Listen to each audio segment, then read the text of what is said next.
Welcome to Hi, Carol. Hey, Hi, Carol. Hi, Carol. Hi, Carol. Hi, Carol. Hi, Carol. Hi, Carol. Hi, Carol. Hi, Carol. Hi, Carol. A Double P podcast about Apple TV Plus's show Pluribus. My name is Catfish, and with me, as always, is someone whom I consistently crush at Scrabble. It's Bubba! Catfish, I'm so excited. This is the penultimate episode, which means Yes. one thing. There's one more episode to go. Okay, great. Bubba, we are talking about episode 8 of season 1, Charm Offensive. Before we get to our ratings, I just want to make one last plea. Sorry, the second to the last plea here before the new year. Look, we are providing you all this quote unquote entertainment for free. Sometimes you just have to listen to ads for which we get paid not handsomely. So all we're asking you to do is join our motley crew here at Double P.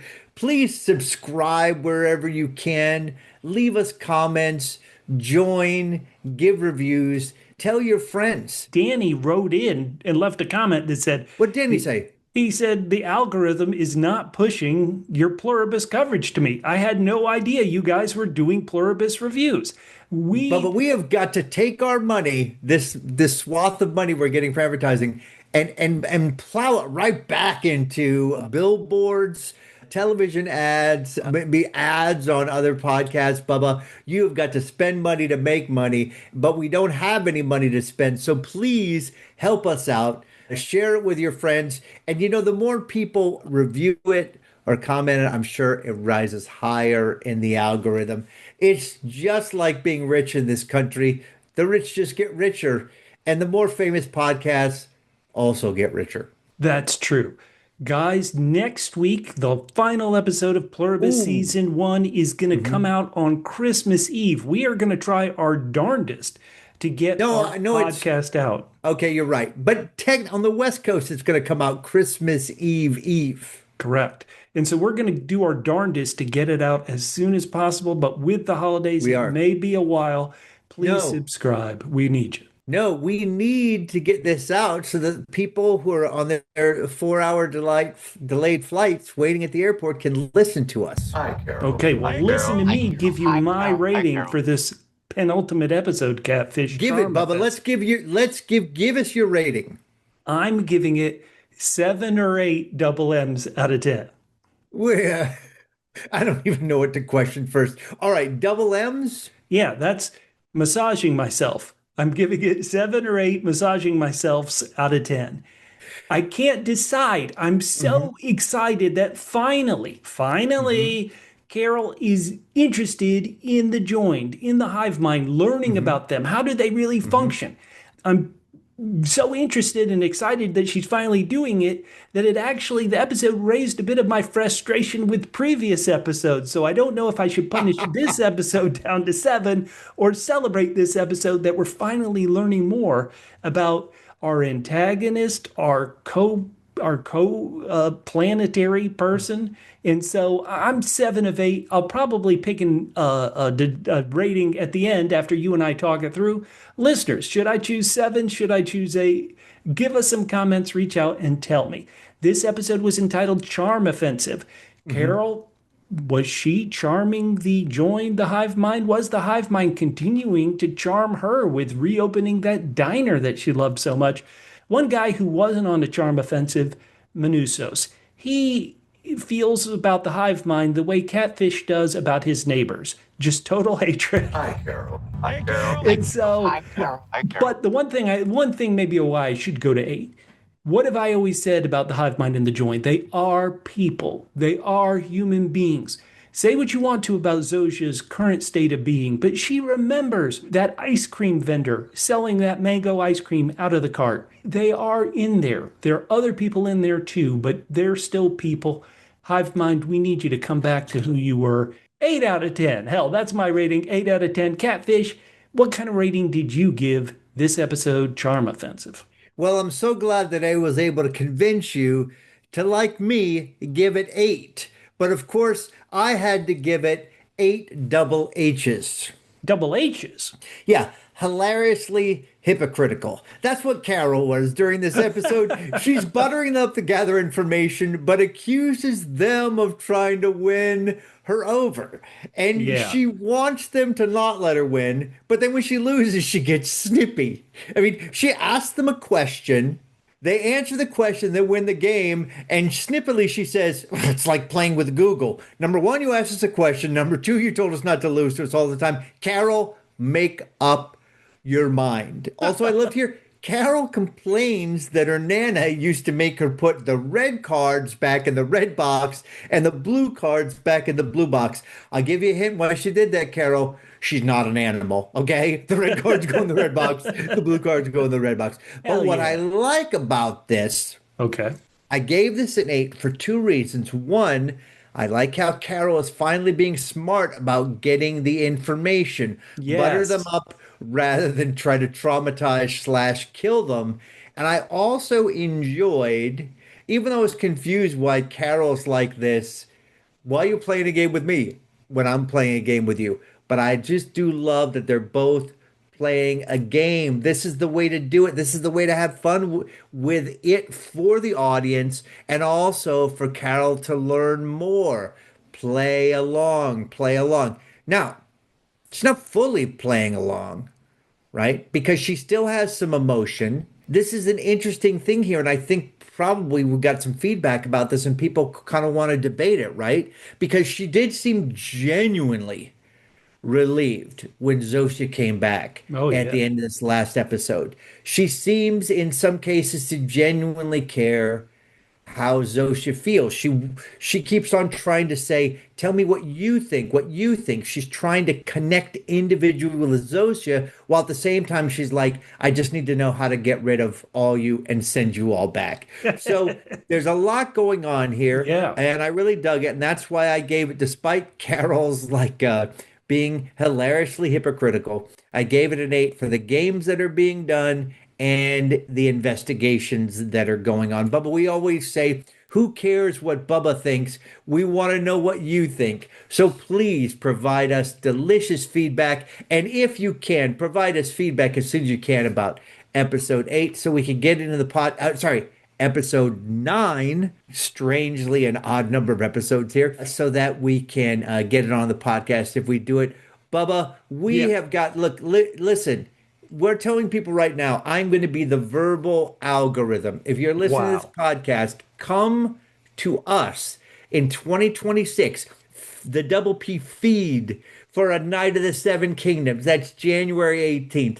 The Terror, The Devil in Silver, TBD, Silo Season 3, House of the Dragon Season 3, Only Murders in the Building Season 6, Slow Horses Season 6, and maybe if it releases in America, Babylon Berlin Season 5. Listen, you are getting a lot of information about what modern American Nazis are up to. Why don't you come along with us in Babylon Berlin and see what the OG Nazis were up to? Hi, Carol. Hi, Bubba. Carol. Hi, Yeah. Hi, Carol. Hi, Carol. You've got one big question here, and I sort of, you know what, when you say this is one big question, I feel like I brought this up cleverly at the end of last episode.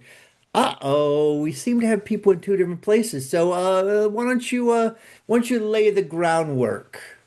Every week here on the Hi, Carol podcast, we ask the one big question that this episode inspires us to think, or that you, our listeners, have submitted and want us to debate.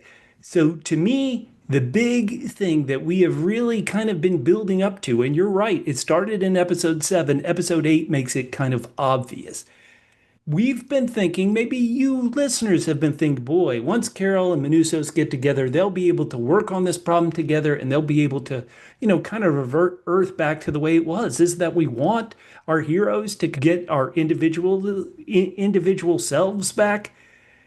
After these couple episodes, the big question this week, the big thing to debate this week is, how will Manousos react to Carol literally and figuratively sleeping with the enemy, aka the join, the hive mind, the other? Carol is in bed with them. All of Carol's food and lifestyle is literally being supported by the joined. Manousos, what's the one thing we saw him in this episode? He wakes up in a hospital. Probably the only reason he's alive is that Probably. okay, the only reason this guy's alive is the hive mind saved him. They saved his life.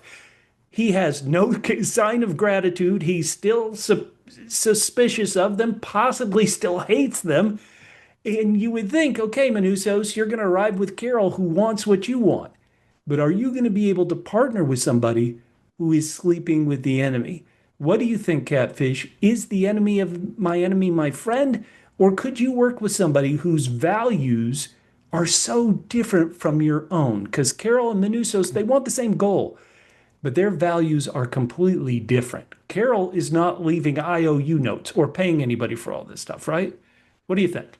Well, I would think that a rational person, like say you were Manousos and I was Carol, I would Sure. say, okay, yes, you've gone about it your way, but what have you found out, discovered, or investigated that will give you clues as how to reverse this situation?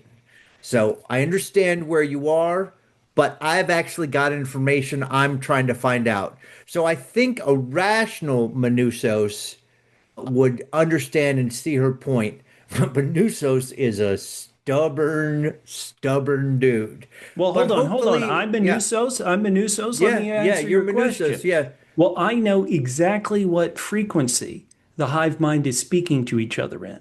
I think if I can block that frequency, if I can stop it, if I can distort it, there's a good chance that they will be individuals again. Can I jam that hive mind talking to them all at once so I can get somebody back to the way they were? That's what I've been doing. What have you been doing? Smashing windows and playing golf? Oh, How about come to oh, my side, rational Carol?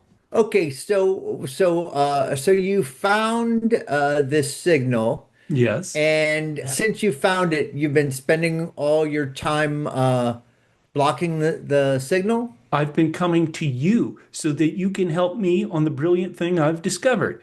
And what have you discovered? Two different spas. Good job, Carol. I Okay, all right, have Carol, let's hear it. discovered, Yeah, Carol. well, I've discovered that there's such a thing as an alien cuddle puddle. Hi, Carol. Hi, Carol. Hi, Carol. Hi, Carol. Carol. Hi, Oh, Carol. I wish I hadn't heard that. I'm going back down to South America. No, I think if Carol heard that, she would be like, "Great, I'm interested in doing that as well." However, Carol is used to living the high life.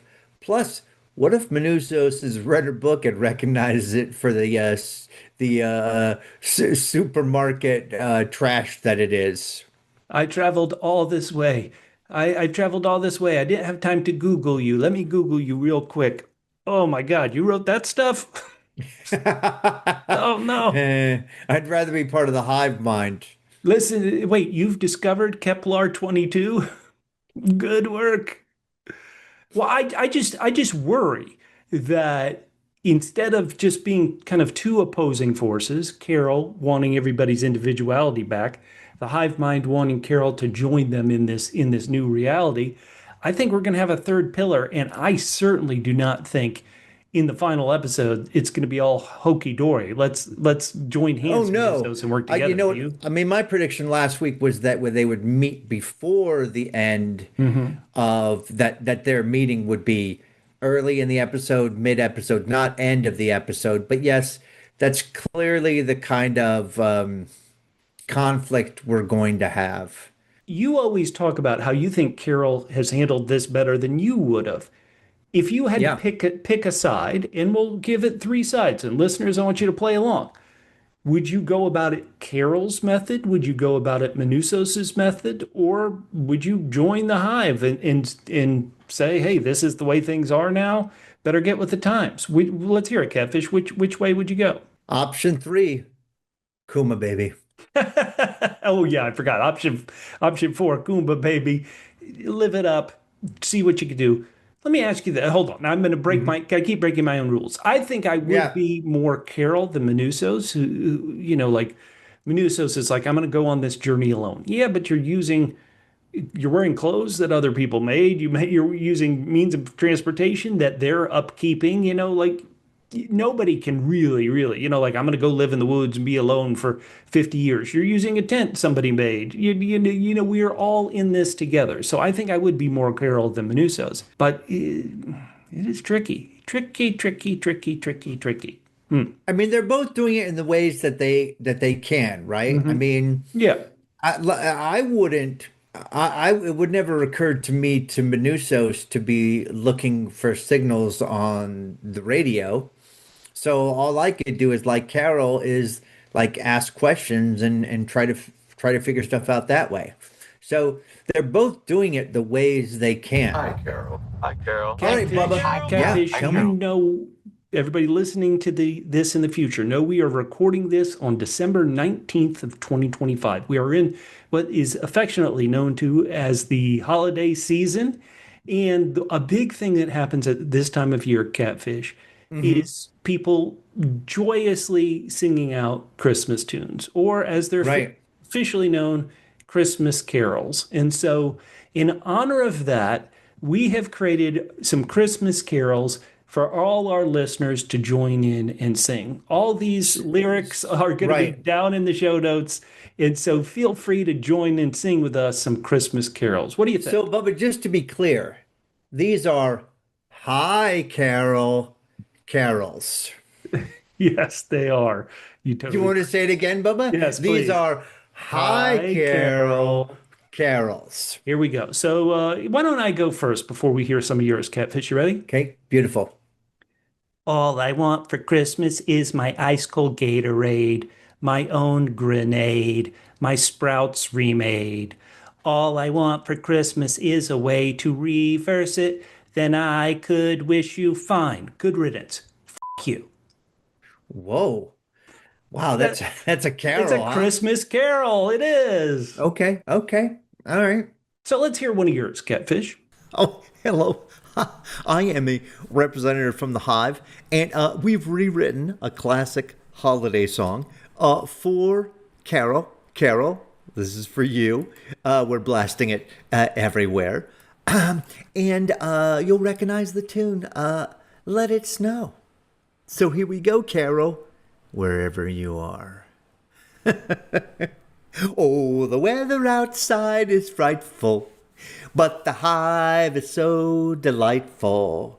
Since there's nothing we don't know, let it go, let it go, let it go. Carol, we aren't showing signs of stopping.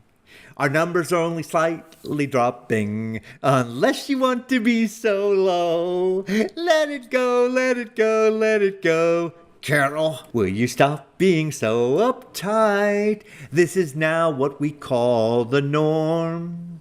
Why don't you give up the fight and we can help you transform? It will stop you from all this crying and you'll lose your fear of dying. We swear it's not a limbo. Let it go, let it go, let it go. Carol. Thank you. Oh, that was beautiful. That was beautiful. It really, it said what the hive mind was thinking. And so It's the holiday season, and they've got a gift for Carol, and that is start to feel it. please, please, please. Okay, so I've got another Christmas carol to get us in the mood. And I'm gonna have to lower my voice and get ready. So you ready? Okay. A three, a two, a one, do. Here comes Manousos, here comes Manousos, right up the Darien Gap. They'll offer him water and a ride, but he ain't taking their crap. He'll face peril to reach Carol, all is scary and blight. He got real sick on a chunk of palm stick, and Manousos went night-night. Oh, that it is beautiful.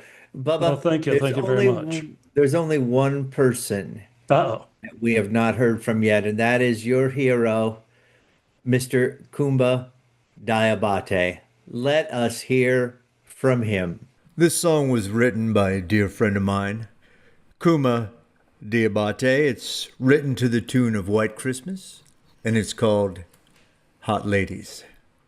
Enjoy. I'm dreaming of some hot ladies and my picture on each wall, where the party's hopping and the chicks are sopping and everyone is at my beck and call. Boom, boom, boom. I'm dreaming of some hot ladies and a royal straight flush, where no one's minding my hot tub grinding with the entire cleaning staff. Ba-doop boop, boop, ba-da-boop. Well, I am dreaming of some hot ladies and a ride on Air Force One. It's the Mile High Club with 8,000,000,001, and they all say that I am super fun. May your days, may your days, may your days be merry and bright, and may little Kuma stay upright. Thank you. Okay, that was wonderful and disturbing. That was. Oh, wow. Listeners, do you have a Christmas carol for us? Please go down in the comments. Please reach out on social media at double PHQ. The word double, the single letter P for podcast, HQ for headquarters at double PHQ. Happy holidays, everybody. And please send us some if you've got some of your own. We can't wait to hear.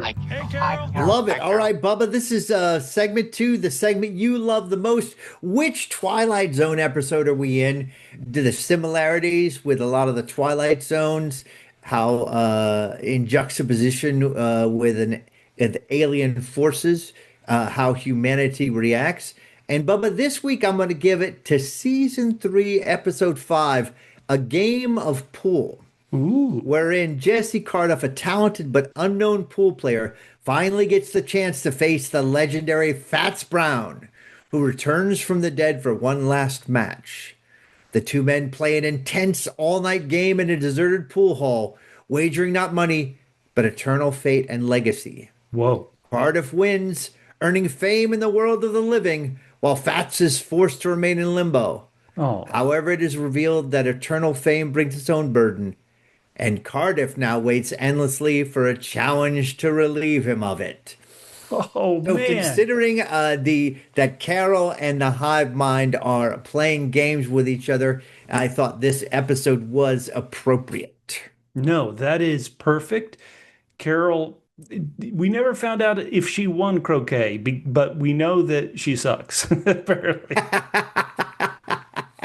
I love croquet. Do you like croquet? When I was a kid, I loved croquet. No. All right, Bubba, segment 3, you gotta laugh. We need some Wait. levity. What about my Twilight Zone? Oh, yeah, sorry. What was your Twilight Zone, Bubba? Was it Hangover 3? Catfish. I take this seriously every week. A Twilight Zone parallel.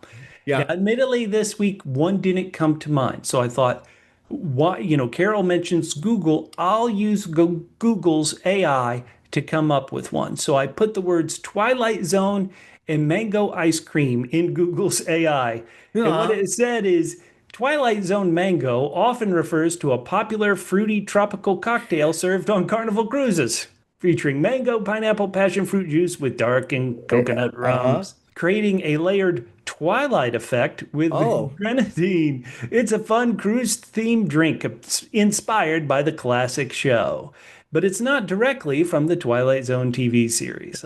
No.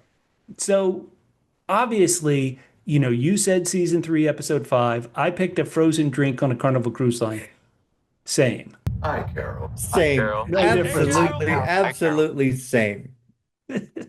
All right, Bubba. Yeah. Sorry, I'm so happy that you insisted and you didn't let me just go on to the next segment. All right, this segment is called You Gotta Laugh. We need some levity. Yeah. Do we get any chuckles in this episode? And we got some feedback from a listener about episode 7. Really cool. Says, I laughed when Carol smacked golf balls into those building windows and when she drove past a bison on her golf cart. Oh man, that was awesome. The bison was funny, and then like you, I thought it might, try to ram her. Wow. My charge. All right, Bubba, for this episode, I can only Yeah. come up with one thing.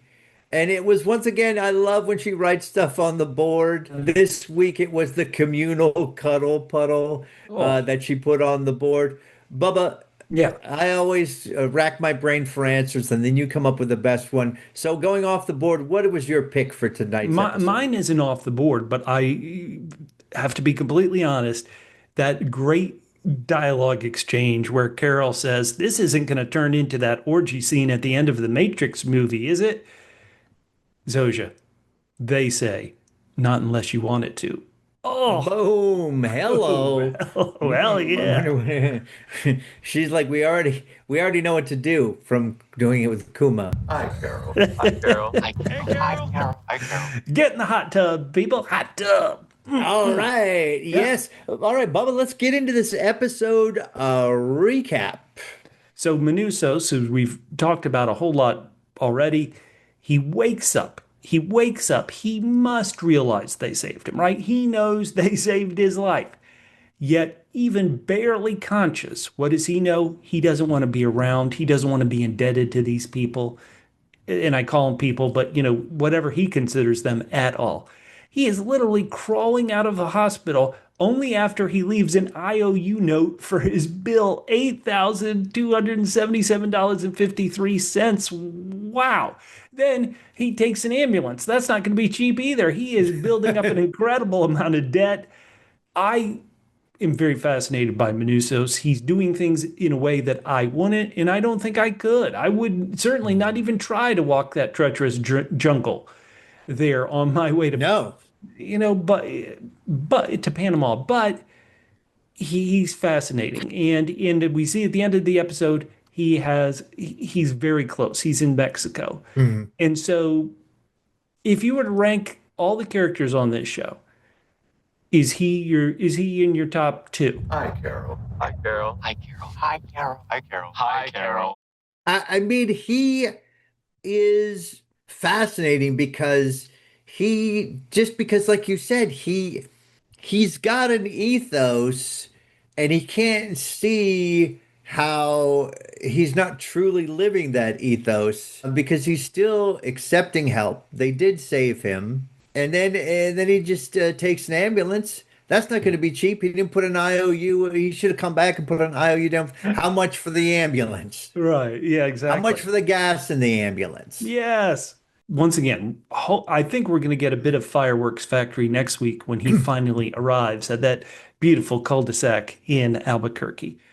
Man, so let's jump into the bulk of the episode. This is the charm offensive.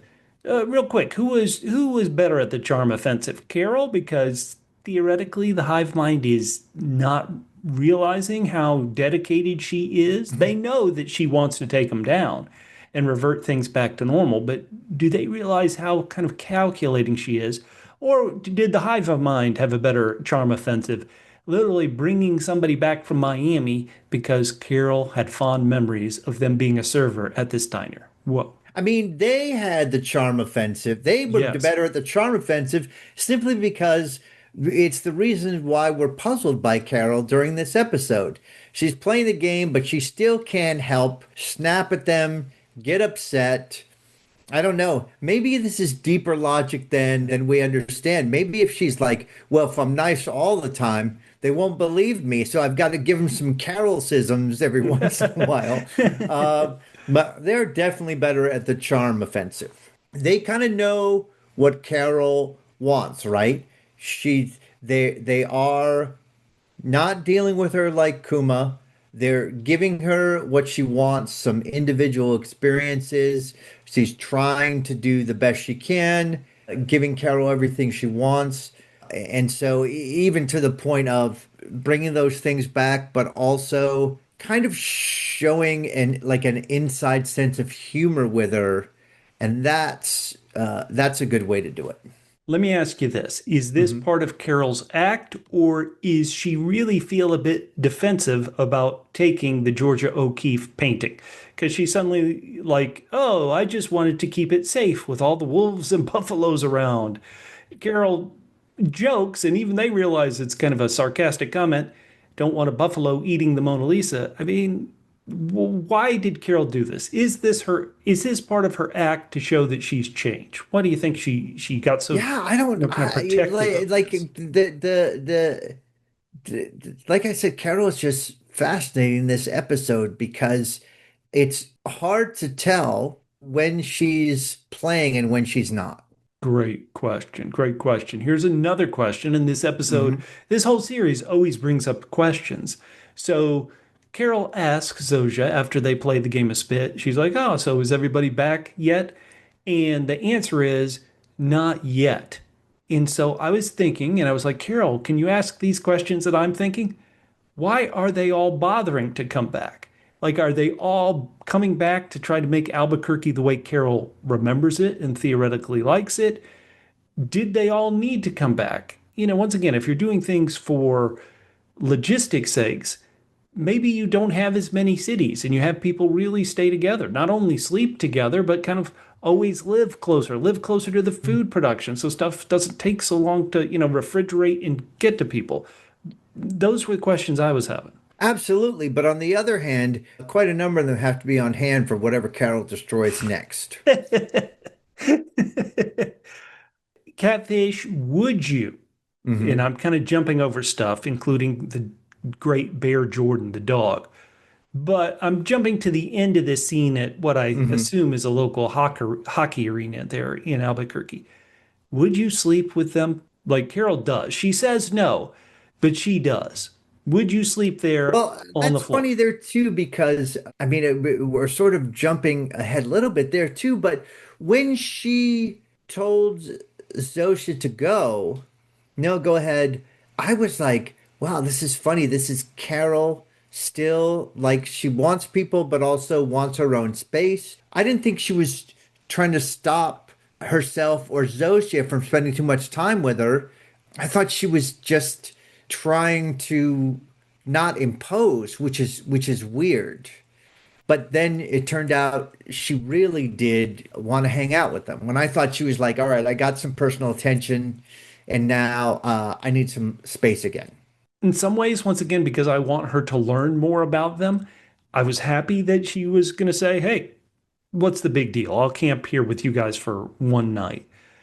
But at the same time, it was weird that there was an edit point between her saying no and then her being on the floor. And so we didn't really see that process too much.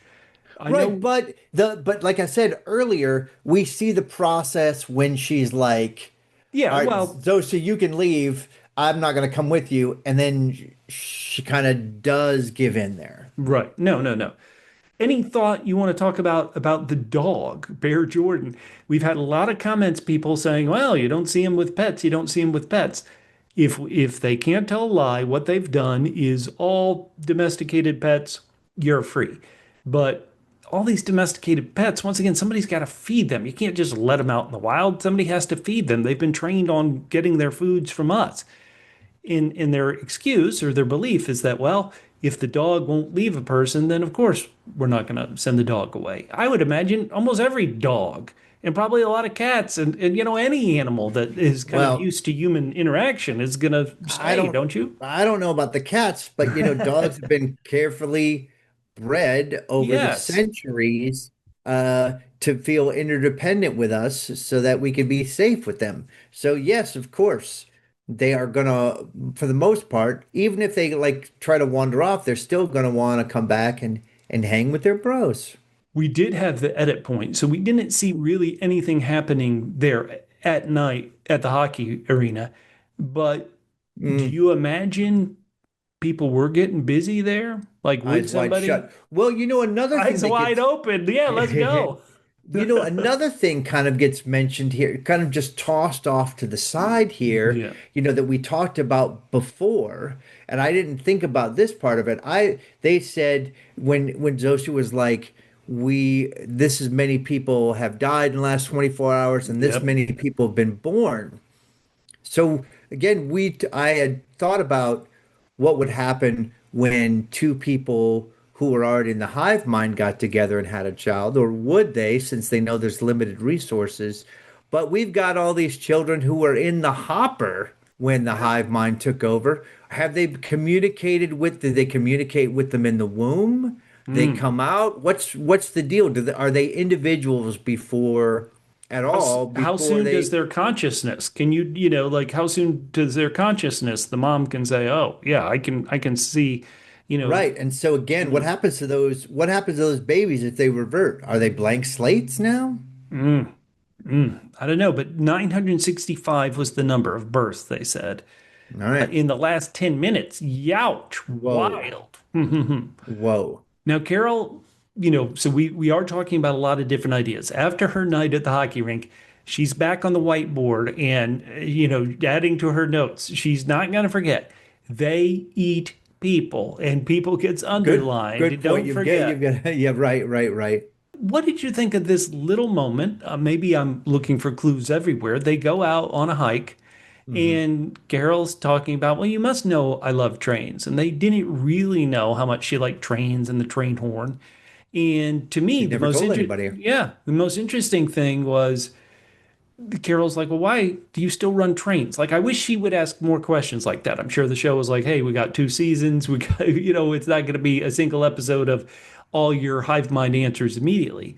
But to me, it felt like Zojo paused for a bit and then said, well, we need the trains for dramatic pause, food distribution. Is that it? Or is it for they also need them to build this, you know, giant communication device, satellite dish they're doing to reach that? Well, I think that I think the reason she paused was because she knows that Carol is still uncomfortable with the food that is being distributed. HDP, come on. But I think this section is interesting to me for a different reason. It's that the hive mind still likes, and I know their biological imperative is to bring everybody in, but the Yeah. hive mind still likes to find out information Of course. they have never heard before. And since Carol never shared this with anyone, Zosia seemed delighted to find out new information. And so this is like when you talked about a few episodes ago, the hive mind is going to go nuts for this new Waikaro book because it's something that they have never read before. Now, the fact is, it's probably going to be 90% like our other books, and the only 10% is that Rabin is now a woman.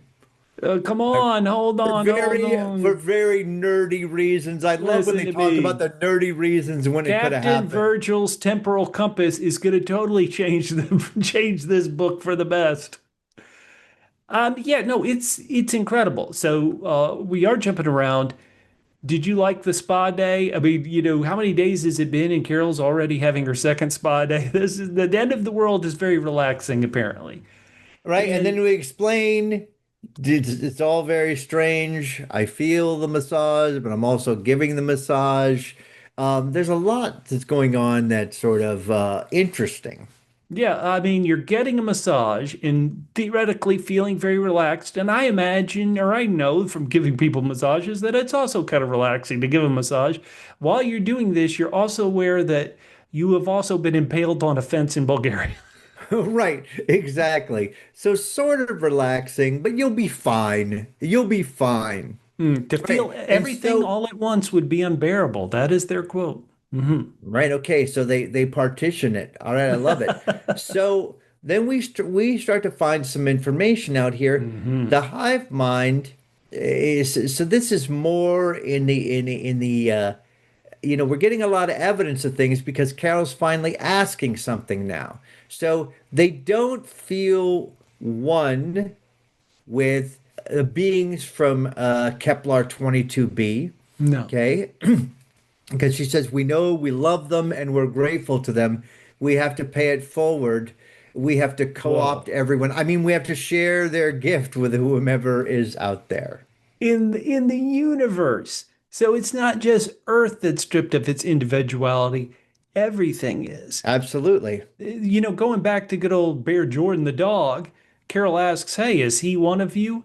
If you're the aliens on Kepler 22, you don't want to get every life form in this peace harmony? Why wouldn't you Well, affect right, dogs? right. What would the, well, it would be basically then it would be everyone who the virus can be assimilated into. So then that leaves the question, what is a being? Because I mean, as we all know that there are different species here on Earth, but because of the way Earth is made up, we share the lion's share of DNA with a lot of different species, and we only think we're special because we're the ones who can think about our impending deaths. Right. We're the only ones who do podcasts currently. So we're like, we're back. Correct, correct, correct.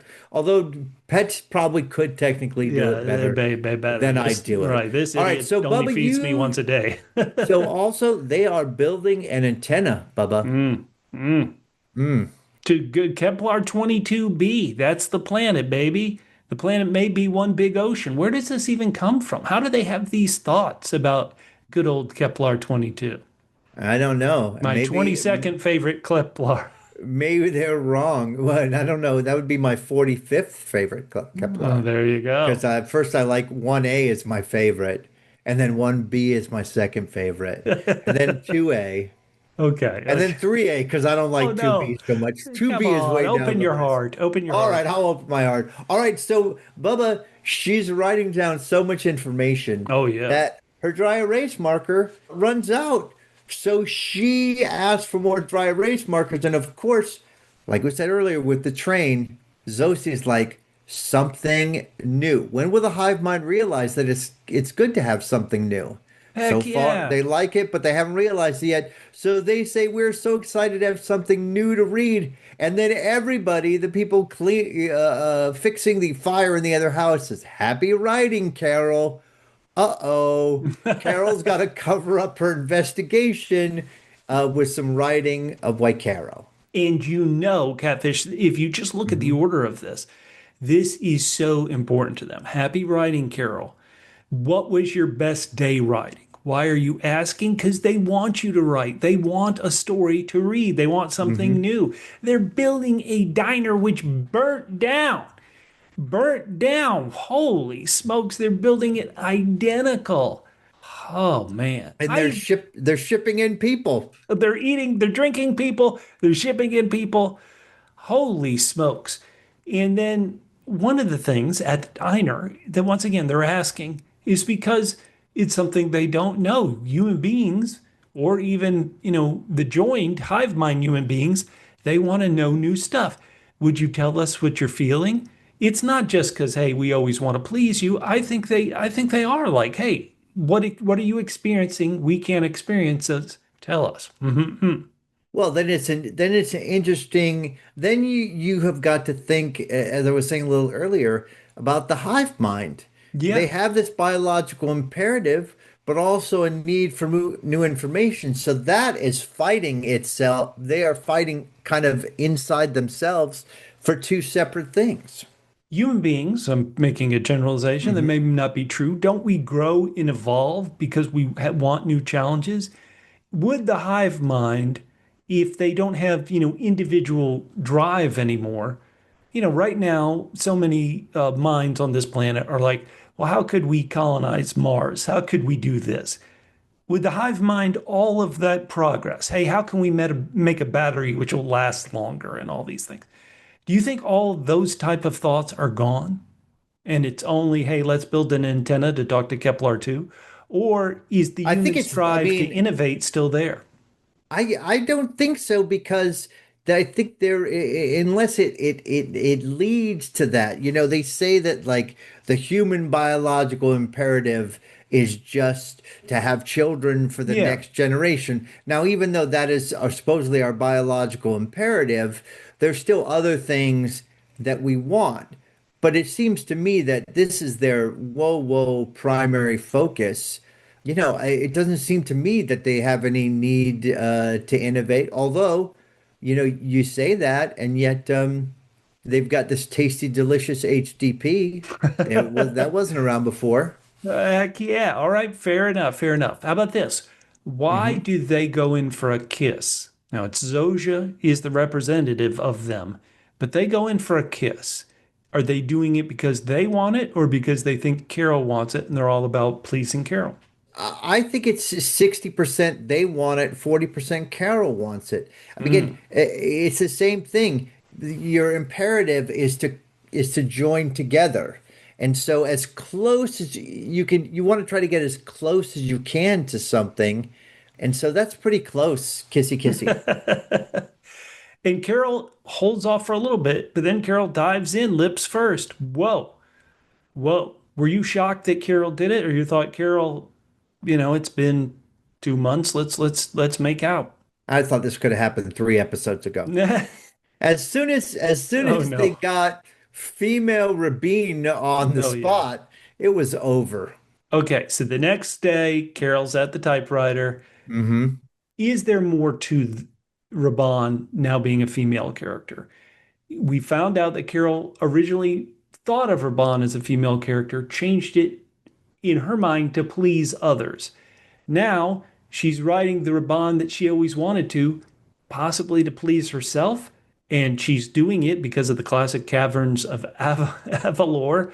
It is really funny that Zosie used to, wait, so you're retconning it? That was also amusing, I have to say. Here's the thing. Carol did obviously, I mean, she talks about how she kind of hated writing, but there's something about her in it that she loves, and now she's able to be free with it.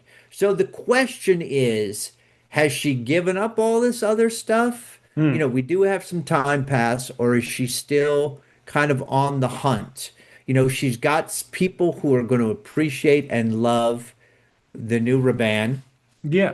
and that's what she's always wanted to do. And she was excited talking to Zosia about how it becomes essentially Raban being female is canon now. Heck She's yeah. very excited. And Zosia and the Hive Mind say they love it. And then Bubba, we jump forward To day and 60. Whoa. they are just two peas in a pod. I The mean, hive mind is, I assume, playing all Carol's favorite stuff on that mhm, radio station. The two of them have settled into domesticity. This is something I also wanted way earlier. So again, I almost gave this episode a 7 because it frustrated me. Like, you're just now asking these questions, but right. Carol is forcing Zosia, the representative of the hive mind, to use I to talk about, okay, yes, you're everyone now, but tell me about mango ice cream being your favorite food. Mango ice cream isn't the hive mind's favorite food. It was Zosia's, correct? Zosia had this Correct. great memory with this old man in the neighborhood selling it from the cart, the ships coming in. And so Right. is And Carol so making progress or is this just always there? What do you think? they're both playing a game, but are still having a hard time kind of giving up the way they feel, right? Carol Mhm. has feelings Yeah. about Zosia, and obviously partly because they suckered her by bringing in the female Raban, right? Yeah. And the hive mind is trying to sucker her, but the hive mind also still has a hard time using I, even though they know Mhm. Carol wants to hear that. So while they're both playing games, they both still have themselves that they bring to it, and I feel like have not totally given in. Now, this domesticity, Yeah. there's a big record scratch because Zoshi gets serious and she says, "Someone's coming." Someone's coming. Oh boy. Oh boy, Bubba. And we know who that is. Kuma to party. No, three-way. No, what? Carol. Okay, all right. So Hi, that is Carol. the end Hi, of the Carol. episode. And Hi, Bubba, Yeah. Carol. now we've got to have a couple more questions before we get into our Sure. great listener feedback. So Of Bubba, course. who is your skin suit of the week? The Hive MVP bodysuit.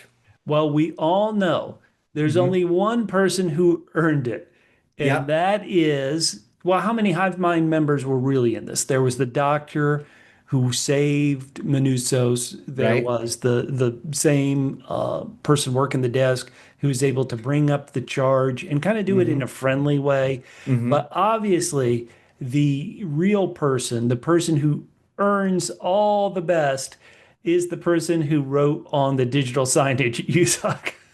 That That's is a my good pick. one. Who's your pick? Bubba, I'm going Yeah. to pick the guy he was, Manousos was leaning on after he came out of the hospital room, who is still trying to say, you please stay. And that was Yes. our good old friendly buddy from the truck from the last episode. Yeah, I He's know. still around trying to tell Manousos, come on, party with us. Please. He was great. That guy, bring him to Albuquerque, right? This is the Hi, best. Carol. Hi, Love Hell it, love Hi, it. Carol. Hi, All right, Carol. Bubba, our final segment. Mm, We have to decide every week based on this week's yes. episode of Pluribus.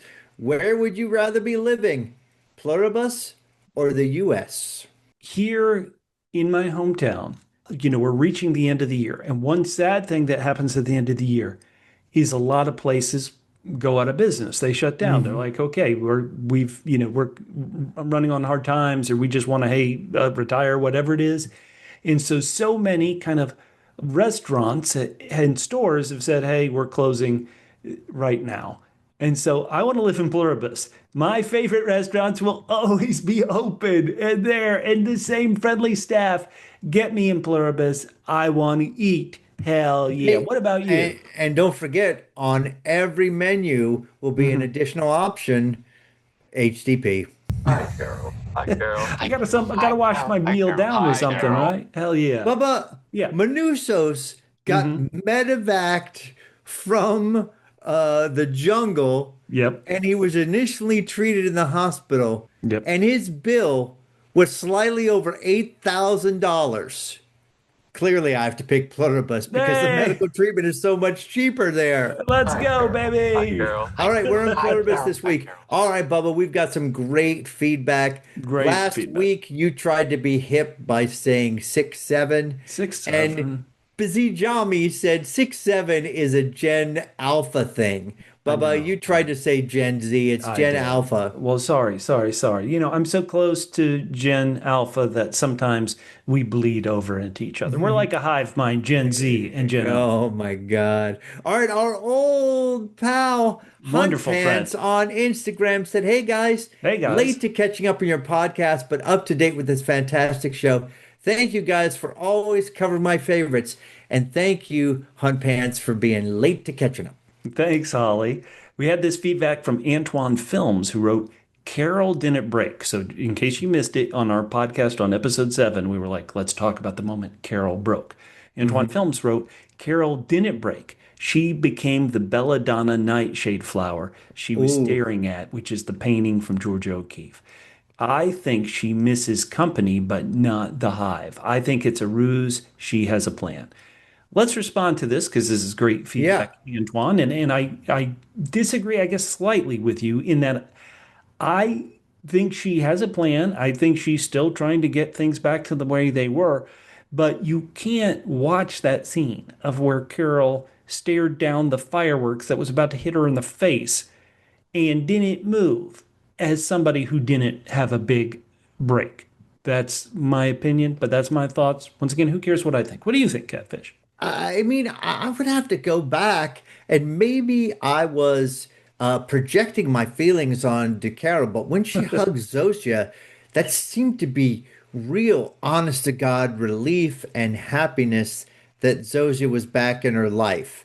And that was, it felt like when she hugged her and Carol couldn't see, and Zosia couldn't see her, real relief. So again, throughout this whole episode, we're trying to figure out the percentage of how much Yeah.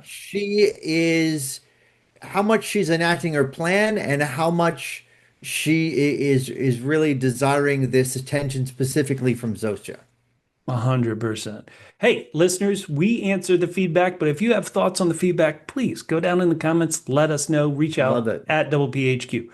A person with the greatest user handle, Nick Blood, answered a question we asked in our last podcast. The question was, how long could you go without your fellow man? Nick Blood's answer, I'm going on 12 and a half years, basically. Whoa, Nick, Blood. all right.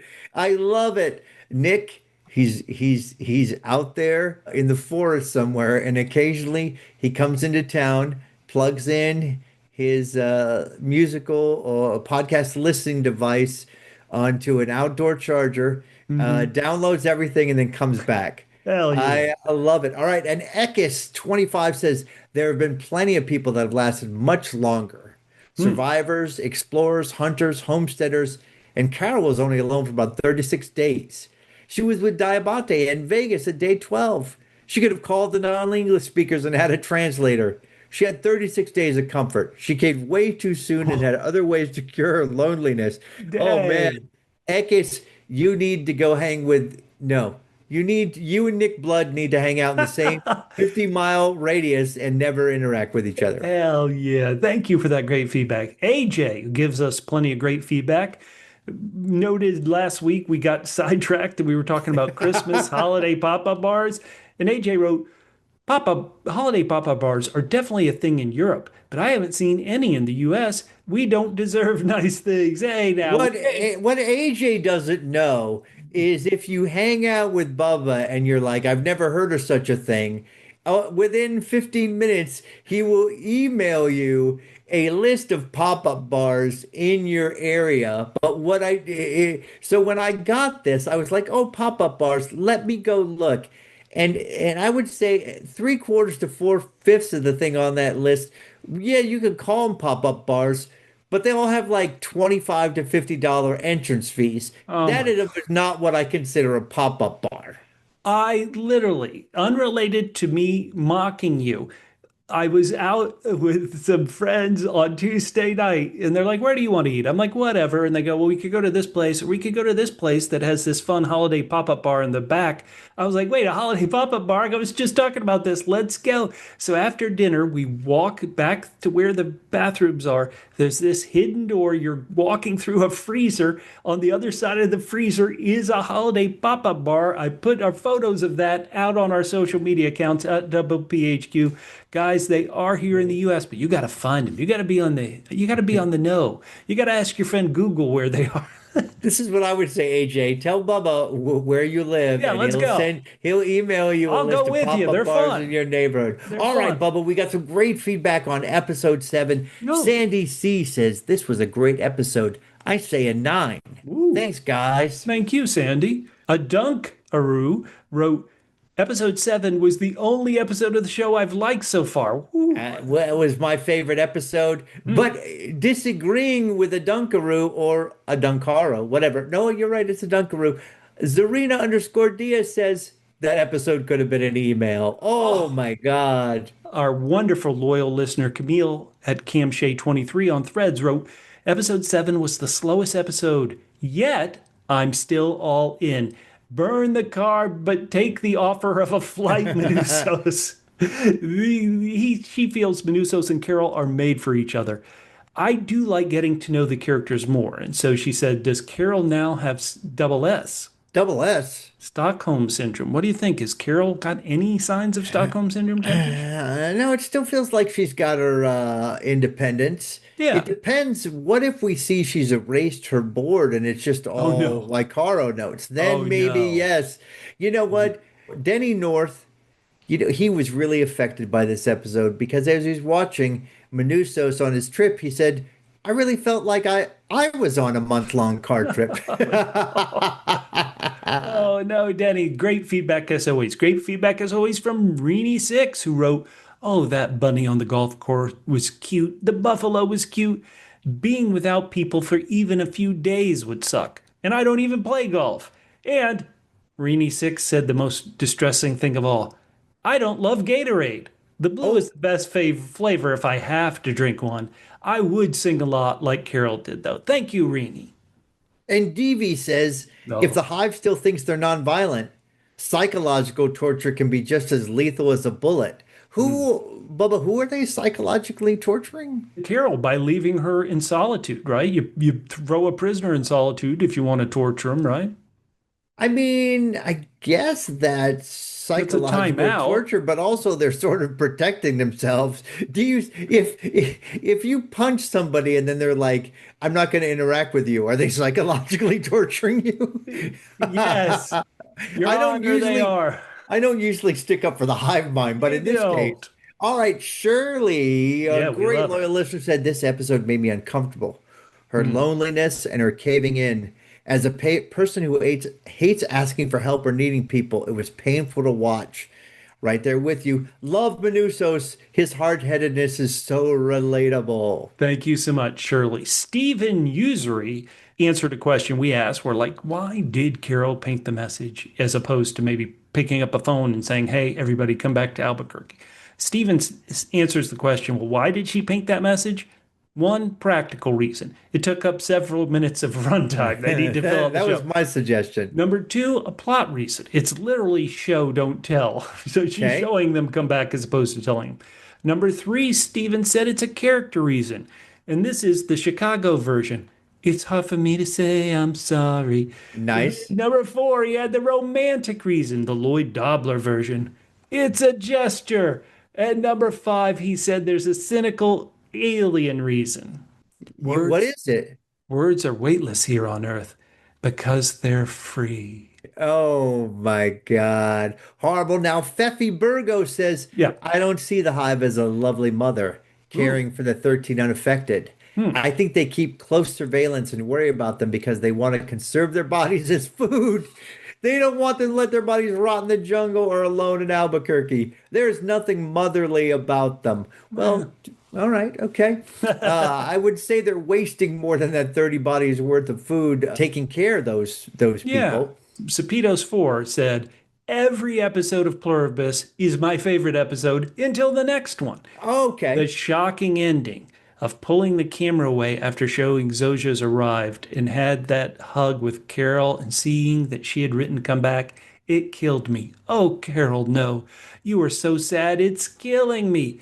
Carol is a misanthropic, yes, but because humanity is a cruel, ignorant bunch who go killing for profit, who hate each other. The funny thing is she can't see the Hive's point of view, which is humans are horrible, but we're above that now. Wow. Ibarf24 says this makes Carol look very weak. She's trying to fight alien invasion and she cracked after only 6 weeks.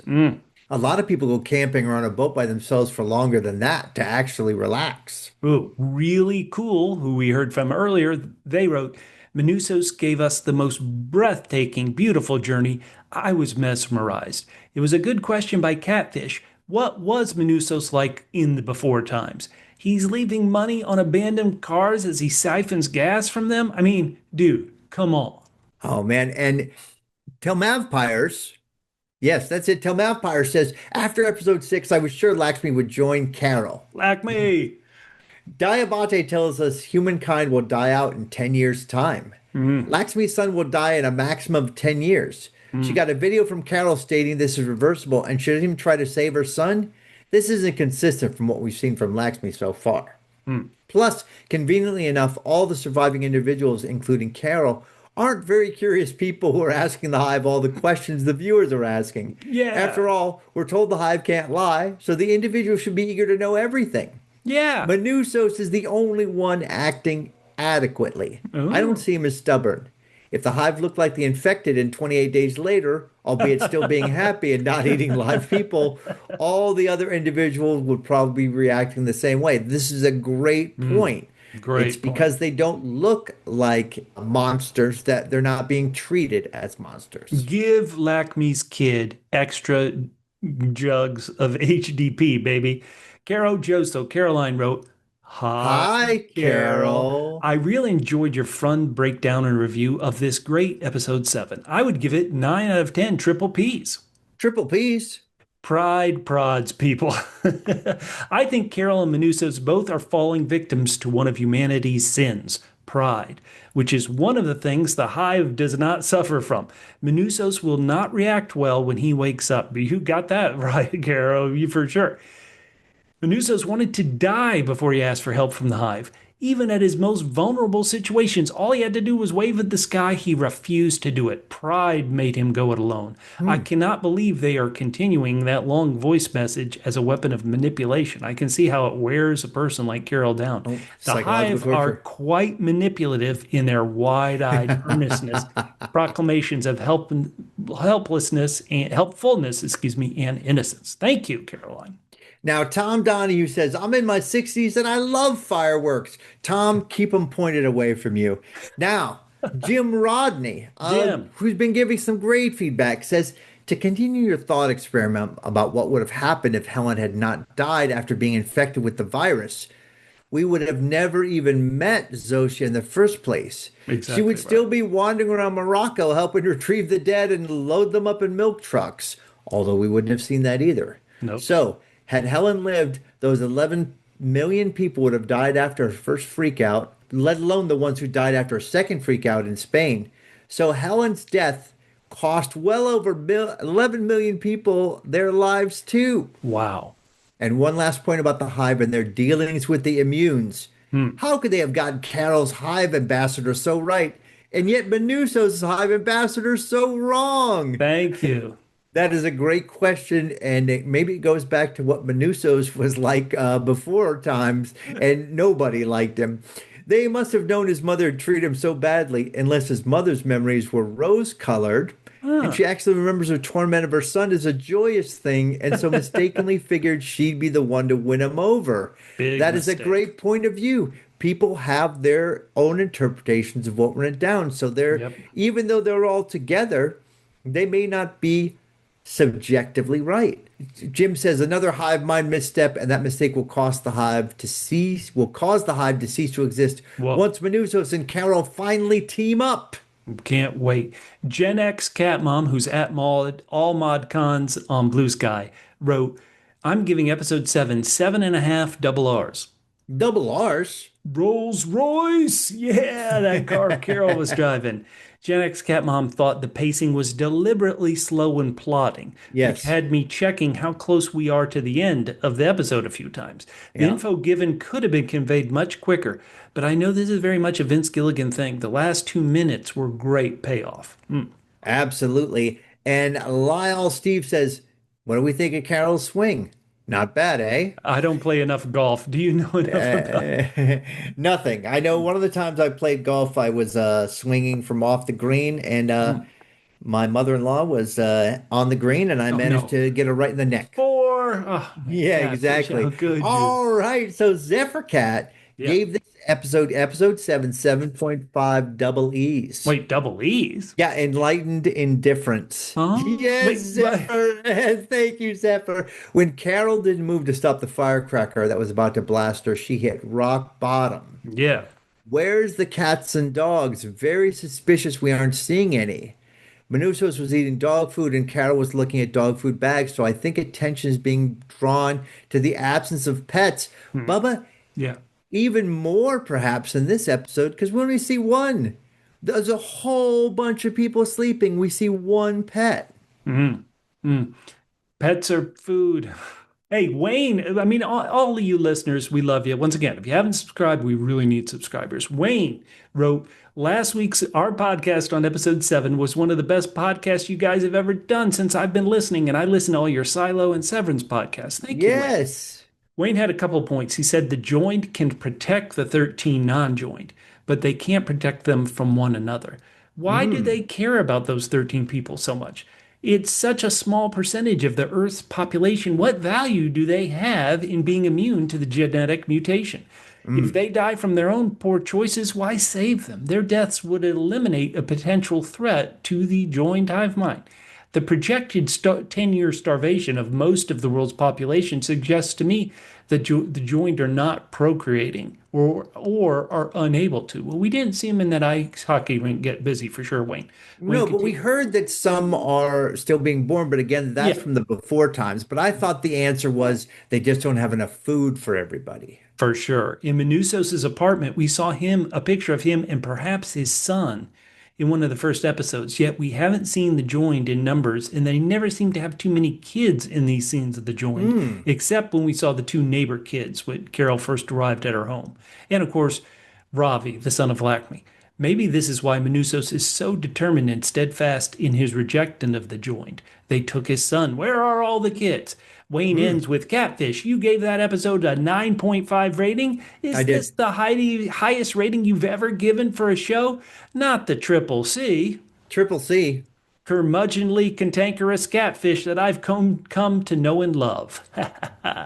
Bubba, I can't. What was it in Severance? There was one You've show given a where couple, yeah. I actually, for the first time recently in the last year, I gave an episode over 10 for the first time No, ever. I think you actually don't remember. I think you've given two tens. We have not tracked what those are, but I know you've Okay. given two tens. 10.3. All right. And our last feedback is Last listener. from one of our original sponsors, Pat Man, who says, Hi, "Hi, Carols. carolers.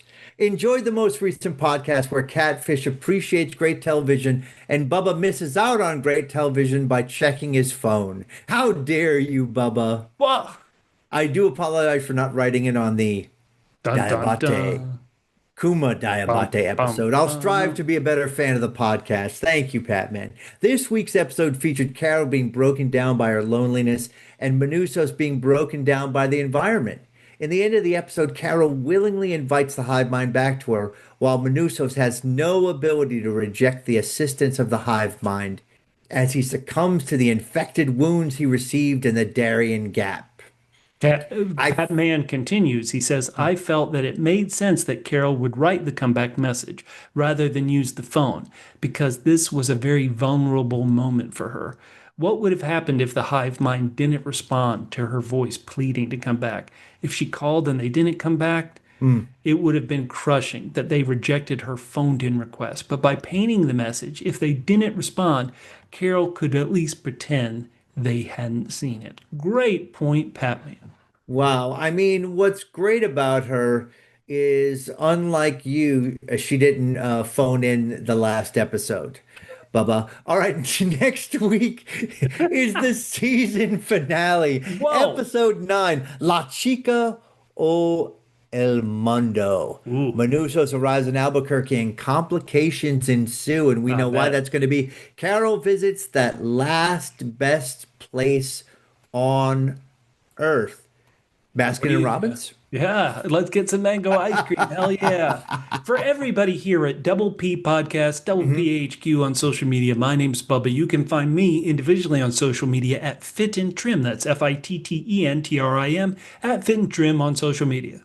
And I am Catfish. You can hit me up at G to the man on Instagram and Blue Sky. And don't forget to reach out to the massive group of people that represents the Double P Podcast Nation. That's email hello@doublepmedia.com, or Yep. you can reach us at Double PHQ. That's the word double, the letters P, H, and Q on all social media. And we will talk to you for the season finale of Hi, Hi, Carol. Carol. Hi,